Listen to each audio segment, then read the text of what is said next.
오늘 하나의 말씀 같이 볼 텐데요. 제목을 한번 읽어봅시다. 같이 읽어보겠습니다. 시작. 무슨 기회 앞에서? 절호의 기회 앞에서라는 제목으로 오늘 같이 말씀 나눌 텐데요. 하나님의 은혜만 가득한 귀한 시간 되기를 소망합니다. 여러분, 저를 한번 봐주시겠어요? 무슨 일일지 모르겠지만 인생에 그런 상황이 한 번쯤은 오는 것 같습니다.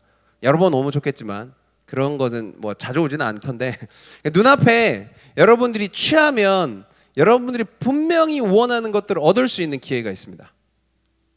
한번 상상해 보십시오. 예림이 한번 머릿속에 떠올려봐요. 이걸 한번 치면은 말로 없는 치는 나이스. 네. 그런 어떤 예림이에게는 진짜 말로 없는 짱이죠. 그래서 여러분들이 무언가를 딱 그 순간에 이것을 선택하면 여러분들에게 무조건 득이 되는 선택이 있습니다. 여러분들은 그 선택 앞에 어떻게 하시겠습니까? 절대 놓치면 안 됩니다. 이걸 놓치면 분명히 내 옆에 있는 사람들이 그렇게 얘기할 겁니다. 어우, 바보 같은 놈, 바보 같은 사람, 왜 그거를 선택을 못해? 라고 이야기할 수 있는 기회가 여러분들 앞에 주어졌습니다. 그런데 여러분, 인생은 드라마입니다. 스토리가 한 결론만 흐르지 않습니다. 복합 막 꼬여 있죠. 그런 기회가 내 눈앞에 있는데 딱 하나 걸리는 게 있습니다. 그것이 무엇이냐면 이것을 선택하면 나한테 다 유익이라는 걸 알겠는데 본질적인 거하고 걸려요. 달리 얘기하면 노골적으로 얘기합시다. 이게 죄랑 걸려 있어요. 이게 우리의 본질, 우리가 믿고 바라는 하나님하고 멀어져 있어요. 이런 인생의 어떤 순간 혹시 경험해 보신 적 있으십니까? 그 기회를 선택하는데 나 혼자만 또 그걸 선택하려고 하는 게 아니야. 옆에서 그것을 부추기는 사람들도 있어. 잘해, 할 수 있어. 야, 네가 못해? 그럼 내가 도와줄게. 여기 가자. 자, 여러분 보기에 왼쪽이죠. 왼쪽은 이 기회. 여기에는 하나님이 여기 계세요. 여기를 선택하시겠습니까? 여기를 선택하시겠습니까? 손대지 마십시오. 들킵니다. 양심적으로 우리는 이 선택을 하며 살아왔나요? 이 선택을 하며 살아왔나요? 네, 안 넘어가요. 네. 여러분들은 이런 기회가 왔다면 어떻게 행동하시겠습니까? 너무 우리 인생에, 그리고 제가 밸런스 게임도 막 써보고 했잖아요.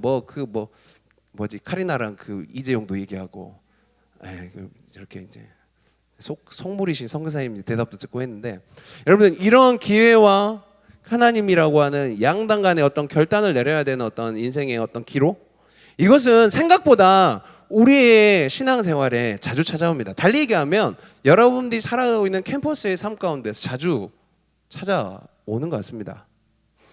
아닌 듯 저를 보지 마시고, 저도 여러분들과 비슷하게 대학 생활할 때 이런 고민 앞에 서 있을 때가 종종 있었던 것 같습니다. 아니, 여전히 오늘도 캠퍼스를 섬기고 있는 캠퍼스 선교사로서, 한 교회를 섬기고 있는 목사로서, 한 가정을 지키고 이끌어가는 가장으로서 설 때 이러한 선택의 기로가 제 삶에 참 자주 등장하더라고요. 아마도 여러분들도 이 선택의 기로 앞에 당신은 어떻게 행동할 것인가? 라고 마음의 울림이 여러분들에게 계속 질문하고 있는 것들을 경험하고 살아갈 것입니다. 아니, 오늘도 여러분들이 그런 고민을 하고 살아왔을지도 모르겠습니다. 오늘 본문은 그런 기회 앞에 서 있는 다윗에 대한 이야기입니다. 다윗은 어떤 선택을 했을까? 우리 함께 마주해 봤으면 좋겠어요. 다윗이, 여러분, 이스라엘의 초대왕이 누구죠? 나단. 이스라엘의 초대왕. 크게 얘기해 주세요, 사진과장님. 네, 사울입니다. 사울왕. 그리고 이스라엘의 2대 왕이 누구죠? 이제 크게 딱 이렇게 하지 마시고, 다윗입니다. 근데 사울에서 다윗으로 넘어가는 그 과정 가운데 사울이 다윗을 죽이려고 여러 번 시도를 했습니다. 그런데 그 여러 번 시도 가운데 다윗이 2번을 그 사울왕을 살려주는 일이 일어나게 됩니다. 오늘 보지는 않았지만 다윗에게 첫 번째 기회가 있었습니다. 가가지고 그냥 목을 따면 됩니다. 죽이면 돼요. 그게 어디냐면 사무엘상 24장에 1절부터 7절 가운데 나와 있습니다. 제가 한번 읽어드릴게요. 여러분, 성경 있으시면 한번 요즘 다 핸드폰 어플에 있잖아요.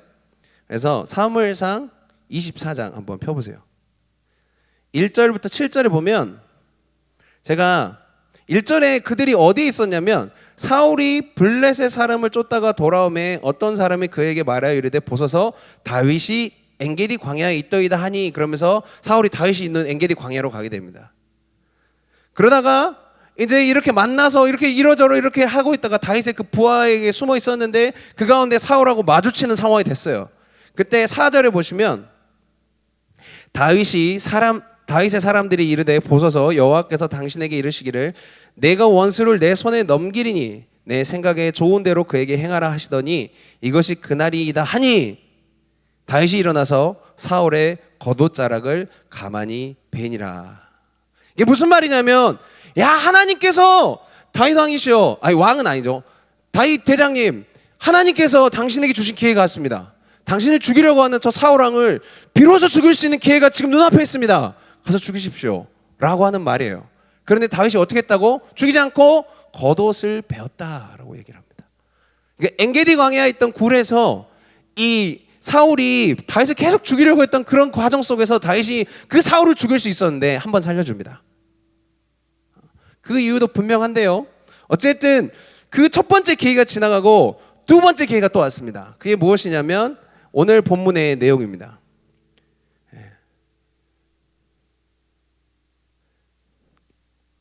자, 오늘 본문은요 10광야라고 하는 곳에서 일어납니다.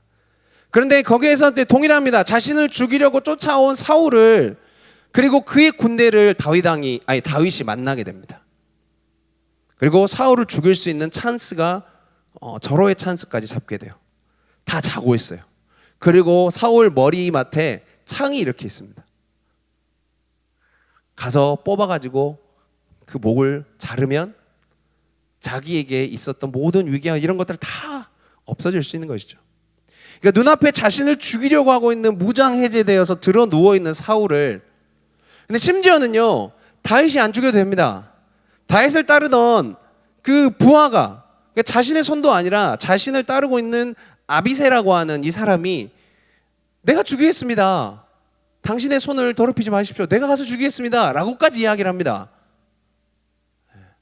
오늘 보면 8절에서 보시면요, 제가 한번 읽어드리겠습니다. 앞으로 한번 보십시오. 아비새가 다윗에게 이르되 하나님이 오늘 당신의 원수를 당신의 손에 넘기셨나이다. 그러므로 청하오니 내가 창으로 그를 찔러서 단번에 땅에 꽂게 하소서. 내가 그를 두 번 찔 것이 없으리이다 하니라고 이야기를 합니다. 다윗에게 이렇게 얘기를 하는 거예요. 아비새라는 사람이. 다윗이시여, 내가 사울을 한 번에 죽여있습니다라고 단호한 결단을 얘기하고 있습니다. 그러니까 제가 아까 서두 얘기했듯이 다윗에게 이게 온 거예요. 절호의 찬스가 온 겁니다. 다시 말씀드리지만 다윗에게 절호의 찬스가 왔어요. 사울은 자신에게 늘 위기를 허락하고 목숨을 위협하던 그 위기에서 벗어날 수 있는 절호의 찬스가 왔어요. 자신이 또한 손을 굳이 더럽히지 않아도 되는 상황이 왔어요. 와우, 나이스입니다. 이거 놓치면 뭐가 된다? 바보가 된다. 이거 놓치면 바보가 된다. 여러분들은 이런 상황 앞에서 어떻게 하시겠습니까? 내 눈앞에 나를 계속 위협하던 어떤 사람의 약점이 드러나 있어요. 내가 그걸 한번 이렇게 딱 세우면, 그걸 어떻게 하면 그 모든 괴로움으로부터 내가 벗어날 수 있어.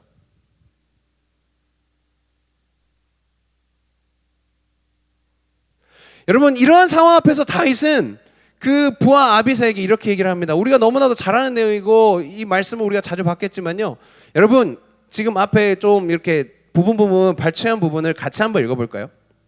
자, 같이 한번 읽읍시다. 자, 시작. 누구든지 손을 들어 여호와의 기름 부음 받은 자를 치면 죄가 없겠느냐 하고, 시작. 다윗이 또 이르되 여호와께서 살아계심을 두고 맹세하노니 여호와께서 그를 치시리니 혹은 죽을 날이 이르거나 또는 전장에 나가서 망하리라. 내가 손을 들어 여호와의 기름 부음 받을 자를 치는 것을 여호와께서 금하시나니. 아멘. 이게 무슨 말입니까? 기름 부음 받은 자, 기름 부음 받아서 이스라엘의 왕으로 세우신 사울을 다윗이 직접 자기가 죽이는 것은 하나님이 기뻐하시지 않는 일이다 라고 얘기하는 거예요. 그러면서 이 중간에 보시면요, 이 중간 말씀이 10절 말씀인데요, 하나님이 그에게 그가 행동한 대로 벌하실 것이니 나는 하나님의 뜻을 따르겠다라고 이야기를 하는 겁니다. 자기가 움직일 수 있어요. 자기가 처단할 수 있고 심지어는 자기 부하가 죽여준다고 해요. 그런데 하나님의 뜻이 그 중간에 있습니다.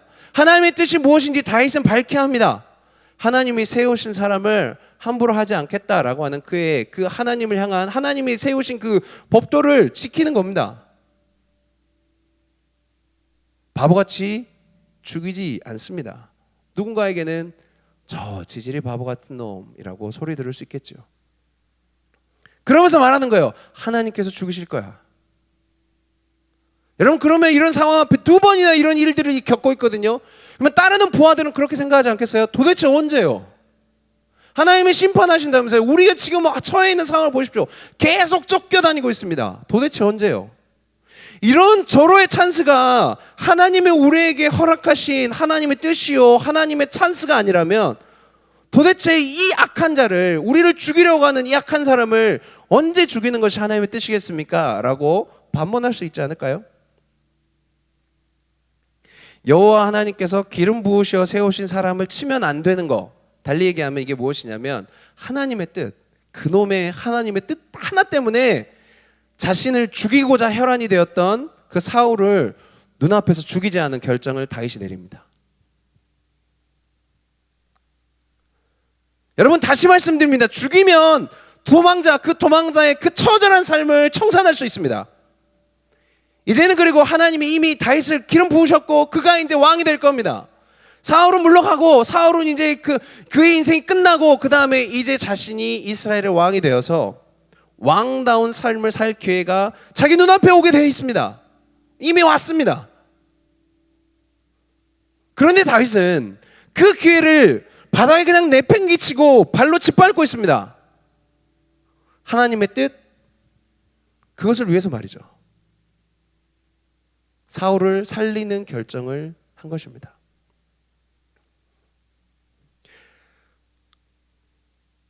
사랑하는 여기 모인 예수제자 여러분, 다윗이 행동하고 있는 이 태도, 이 지금 삶의 결단은, 이 지금 선택은 우리에게 분명 시사하는 바가 큽니다. 그가 믿었던 하나님을 우리도 동일하게 믿고 있습니다.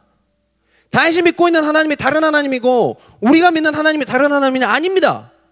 천지 만물을 창조하시고 시작부터 끝까지 모든 것들을 이끌어 가시는 분, 이 모든 만물의 주인이신 분, 오직 유일한 신, 우리의 인생 각각을 계속 이끌어 가시고 결국에는 모든 것들을 완성하실 그분, 우리가 믿는 그 하나님을 다윗도 믿고 있는 겁니다.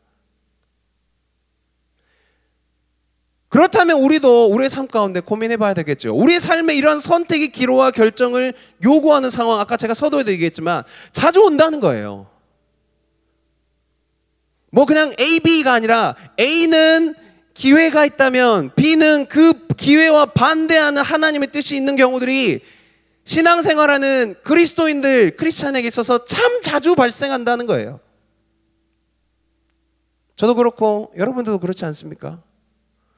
이렇게 또 설교를 하면 우리가 종종 오해를 합니다. 엄청 큰 거 막 선택하면 막 10억, 20억, 100억, 우리 남필성 선생님 제일 좋아할 막 이런 거 막 돈이 엄청 생기고 그걸 하나님이 기뻐하시는데, 이게 말고 하나님이 이거 그냥 지나가면 나한테 작은 손해 없는 거, 그런데 하나님이 기뻐하시는 거, 이런 작은 어떤 기회, 어떤 선택의 기로에서부터 우리는 늘 이런 선택의 기로에 선다라는 겁니다. 그래서 오늘 우리가 본문에 마주한 이 다윗의 삶을 마주하며 우리의 삶에 질문해 봐야 된다는 거예요. 다윗에게도 질문해 봐야 된다는 거예요. 그게 무엇이냐? 여러분, 하나님의 뜻, 하나님의 진리, 하나님의 말씀, 여러분이 믿고 있는 그 하나님, 그분이 그렇게 크십니까? 여러분에게 있어서? 그것이 그렇게 중요합니까? 성사님, 저 하나님 믿는데요. 그럴 수 있겠죠. 저에게도 이 질문은 동일한 질문입니다. 정아야, 너는 하나님의 뜻과 진리가 그렇게 크니? 너에게 있어서 얼마나 그게 중요하니? 라고 질문한다라는 거예요. 여러분, 무엇이라고 이 질문 앞에 여러분들은 대답하시겠습니까? 여러분의 삶을 돌아보십시오. 이 질문이 여러분의 삶에 이렇게 딱 앞에 섰을 때 여러분은 그 질문 앞에 어떻게 대답하고 있는 삶을 살고 있습니까? 다시 한번 묻고 싶은 건, 사랑하는 예수자 여러분, 당신의 삶에 있어서 하나님의 뜻과 진리는 얼마나 중요하고 얼마나 크냐라는 겁니다. 그 한 영상을 보니까 그 어떤 모르겠어요. 이분이 사역자인지 아니면 그냥 성도인지, 그러니까 이제 모르겠어요. 근데 이분이 그 얘기를 하더라고요. 요즘의 크리스찬들은 하나님의 말씀, 하나님의 뜻이 적힌 그 바이블, 성경을 얼마나 읽는지 모르겠다. 얼마나 가까이 하고 있는지 모르겠다. SNS에 떠돌아다니는 파편, 영상을 통해서 마주할 수 있는 어떤 그 뭐라 해야 될까요? 거기에 그냥 그들의 그 뭐 설교나 강의를 통해서 놓아져 있는 그 어느 일부, 설교를 통해서 들을 수 있는 또한 그 뭐랄까, 이것도 하나님의 말씀이지만 그렇게 듣는 하나님의 말씀 정도를 그들이 하나님의 말씀으로 대하고 있는지도 모르겠다. 그러면서 그 후미 그런 얘기를 합니다. 이 시대에 바울 사도가 있다면, 이 시대에 바울 사도가 다시금 이 땅에 오셔서 말씀하신다면 그 크리스찬들이 이렇게 말씀하실 것 같다. 하나님의 말씀을 가까이 하십시오. 하나님의 말씀을 대하십시오. 하나님의 진리를 가까이 하십시오. 하나님의 말씀을 대하십시오. 어쩌면 우리가 선택하고 우리가 중요하게 생각하고 우리가 기준으로 삼는 그 무엇들이 정말 하나님의 말씀, 하나님의 진리, 그 하나님인지는 우리의 삶을 그렇게 돌아본다면 어찌 보면 하나님의 일부, 하나님의 그 일부를 가지고 수많은 해석을 붙여가지고 우리의 뜻대로 선택하고 있는지도 모릅니다. 여러분들뿐만 아니라 저조차도 말이죠. 목사라고 선교사라고 다릅니까? 아니요. 저조차도 마찬가지인 것이죠. 여러분, 성경은 우리가 믿고 우리가 따라야 되는 하나님께서 말씀하신 그 하나님의 말씀을 우리에게 말씀합니다. 오늘 본문에 등장하고 있는 다윗이 썼다라고 이야기할 수 있는 잠언 1장 7절은 우리에게 이렇게 말씀합니다. 이 말씀은 여러분들도 많이 들었을 것입니다. 제가 한번 읽어드리겠습니다. 여호와를 경외하는 것이 지식의 근본이거늘 미련한 자는 지혜와 훈계를 멸시하느니라 라고 말씀합니다. 여호와를 경외하는 것이 우리의 삶의 지식이고 지혜라고 얘기합니다. 그것이 근본된다고. 우리가 이것을 가장 먼저 알고 가장 우선에 두고 가장 중요한 것으로, 달리 얘기하면 오늘 우리가 질문에 마주했던 것, 선택의 기준이요, 중요한 우선으로 두는 것, 삶의 우선으로 두는 것, 그것이 바로 가장 지혜로운 삶이다 라고 이야기하는 겁니다. 하나님을 믿고 따르는 것, 하나님의 뜻은 분명 우리네 인생에서 매우 중요하다고 여러분들에게 말씀드리고 싶습니다. 그 어떤 것보다도 더욱 중요합니다. 절호의 찬스가 왔어요. 아니요, 그것보다도 더 중요합니다. 그래서 여러분들에게 조심스럽지만 강하게 말씀드리고 싶습니다. 하나님의 뜻을 따르기를, 하나님 앞에 서기를, 하나님을 선택하기를, 그 무엇보다도 담대하게 그 선택을 하기를 지켜내십시오. 어떠한 현실 속에서도 인내하며 끝까지 그 선택하기를 노력하십시오. 여러분, 아무리 눈앞에 절호의 찬스가 여러분들에게 왔더라도 하나님의 뜻을 선택하는 것이 옳은 것임을 여러분들이 명심하시기를 부탁드립니다. 다시금 우리 본문으로 돌아가서 이 10광야에서 다윗이 선택했던, 사울을 죽이려고 했지만 죽이지 않았던 이 선택을 인간적인 시각으로 바라보면 훗날 사울이 그가 가져갔던 그 창을 다시금 찾아서 다윗의 목을 겨눌 수도 있는 현실이었을지도 모릅니다. 이미 우리는 성경을 다 보고 있기 때문에 그 결과를 다 알긴 하죠. 그러나 그 현실 가운데 그대로 그 현실에 우리가 있는 사람들이라고 한다면 그 이후에 어떤 일이 일어날지 몰라요.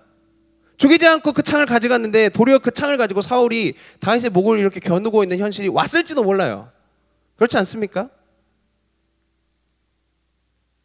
하나님의 뜻과 진리를 따랐기 때문에 그에게 고난이 찾아올 수도 있고, 그에게 어려움이 찾아올 수도 있고, 그의 버거움이 찾아올 수도 있다는 거예요. 그래서 여러분, 이러한 선택을 하는 사람들에 대해서 어리석지 않다라고 얘기하면 그 이상한 거죠. 이거 어리석은 선택이잖아요. 자신의 욕심을 포기하라고 성경에서는 얘기를 합니다. 근데 제가 요즘에 에세이 같은 책을 이렇게 보거든요. 근데 그 책에서는 나를 위한 선택을 계속 하라고 합니다.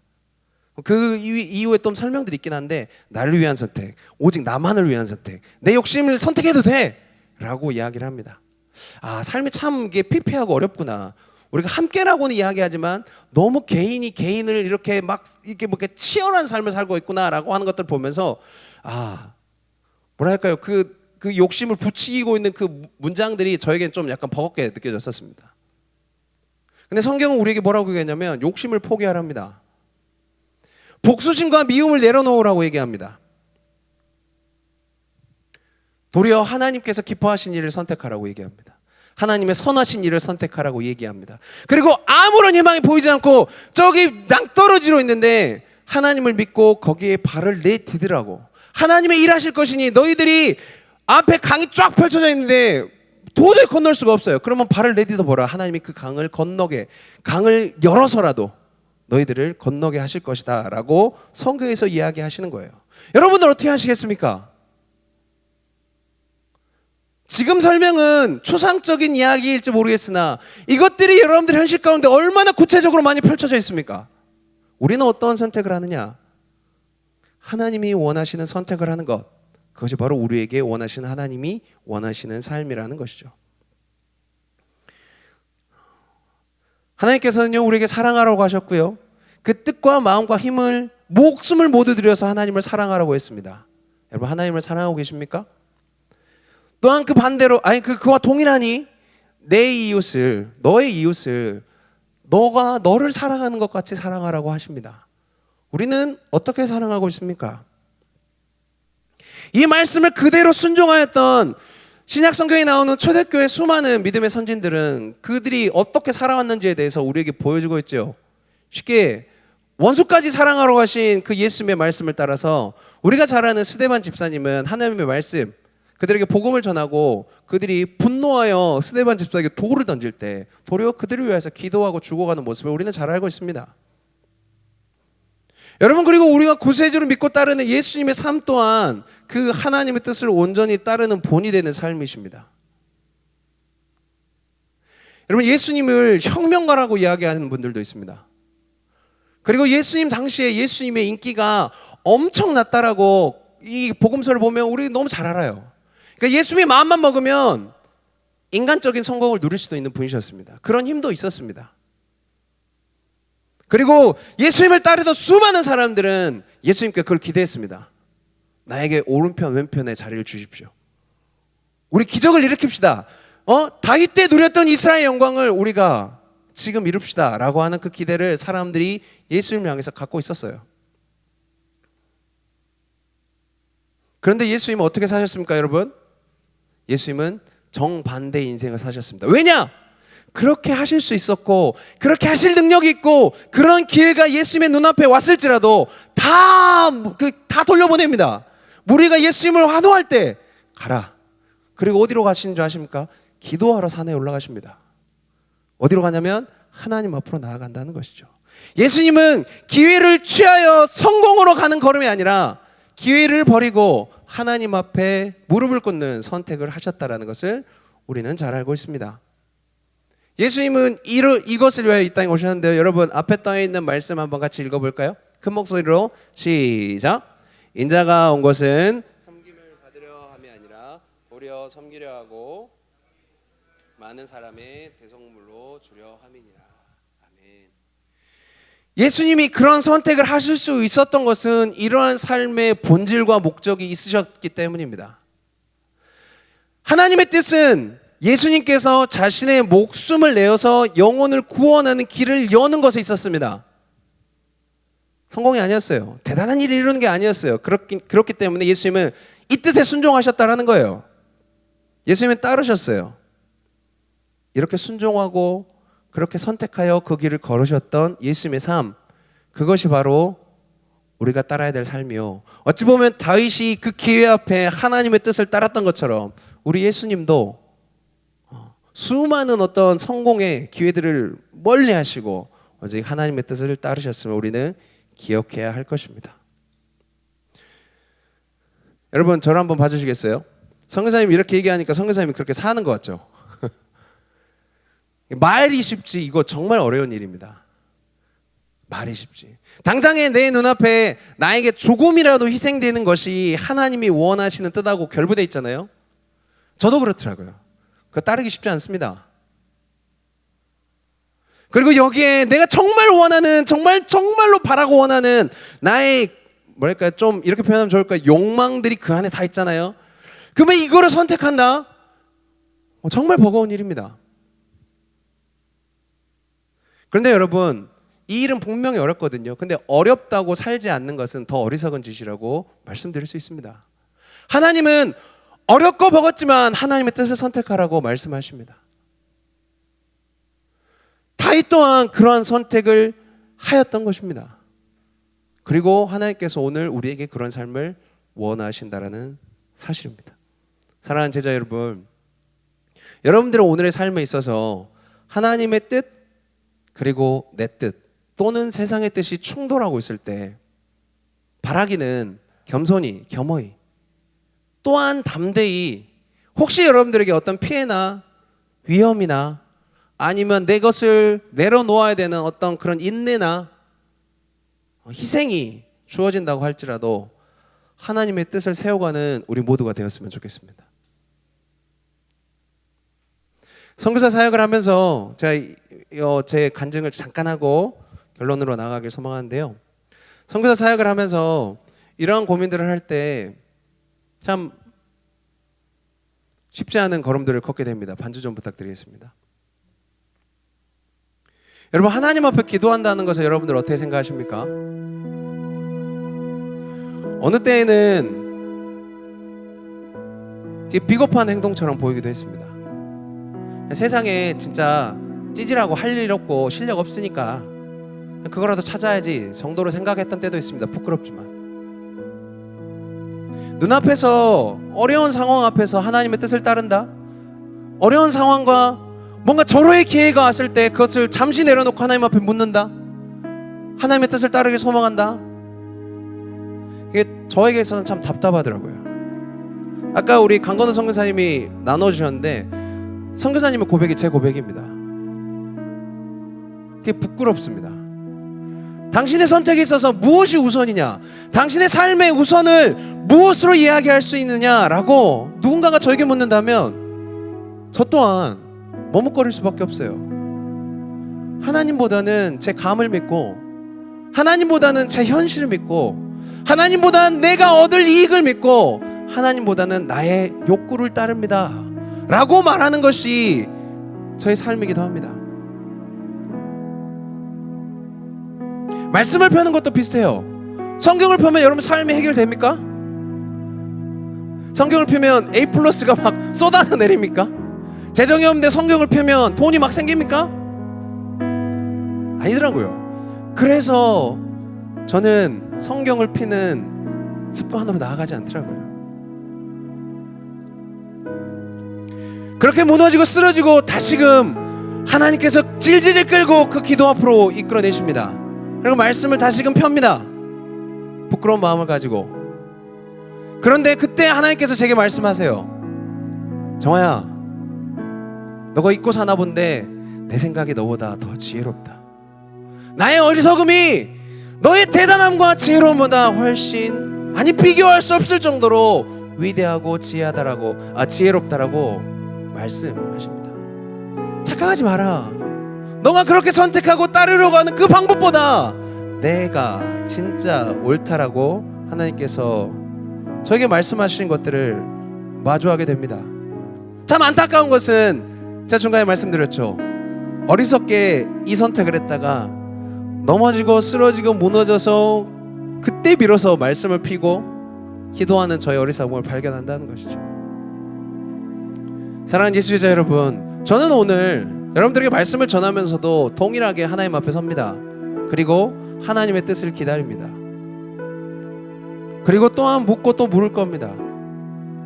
그리고 하나님 앞에 구할 겁니다. 하나님, 다윗처럼 하나님이 기뻐하시는 뜻이 상식하고 엇나가고 누군가는 손가락질할 수 있고 내가 보기에도 이해되지 않는 상황이라 할지라도 하나님, 저 이 선택할 수 있게 도와주십시오.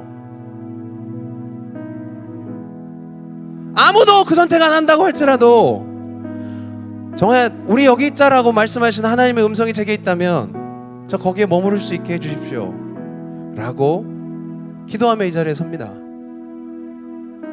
바보 같아도 말이죠. 사랑하는 예수 제자 여러분, 말씀을 정리하면서요, 기억하십시오. 하나님이 없는 절호의 기회, 그것은 우리에게 가장 큰 위험한 유혹이 됩니다. 반대로 모든 것이 망가지는 듯해도 그곳에 하나님이 계신다면 그것은 절호의 찬스가 될 것입니다. 혹시 조금 혹시 조금 어려워 보이는 길이 보입니까? 그러나 그곳에 하나님이 계신다면, 사랑하는 예수 제자 여러분, 우리 함께 갑시다. 그것이 은혜로 나아가는 길이 될 것입니다. 그것이 캠퍼스에서 우리가 능히 살아내야 될 삶이 될 것입니다.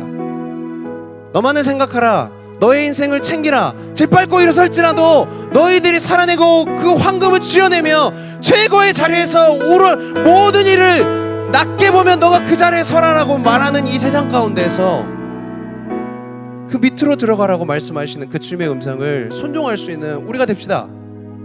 캠퍼스에서 여러분의 학우들에게, 우리 친구들에게, 가정에서 우리 부모님과 형제들에게, 내 친구들에게, 여러분의 삶에서 그 하나님의 뜻을 온전히 순종할 수 있는 제 모두가 되기를 간절히 소망합니다.